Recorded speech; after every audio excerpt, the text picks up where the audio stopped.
High, সাগুরি sitting টাইমে সবাইকে স্বাগত। তা আজকে সানডের বাজার, সবাই জানেন সবার বাড়িতে চিকেন মাটন হবে। তো আমি বাড়িতে আজকে বিরিয়ানি বানাচ্ছি। তো ছোট্ট করে দেখাচ্ছি আপনাদেরকে, দেখে নিন। এখানে দেখুন, চিকেন হচ্ছে, তরকারিটা হচ্ছে, ঝোলটা বিরিয়ানির, যেটা জাঁকে বসাবো।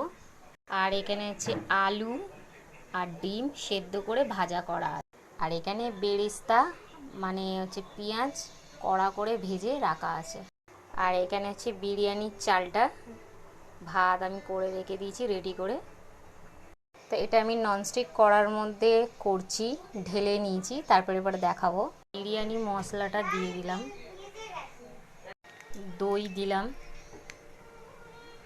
এবার আলু দিয়ে দিচ্ছি, ডিমটাও দিয়ে দিচ্ছি। এবারে ভাতগুলো দিয়ে দেবো। ভাতগুলো আমি সব এর মধ্যে আমি সুন্দর করে আমি ঢেলে দিয়েছি। এবারে আমি জাফরান, দুধ, আতর, গোলাপ জল, কাসুরি মেথি, এবারে আমি ঘি দিচ্ছি। আর রান্নাটার লাস্টেরটা আমি অন্য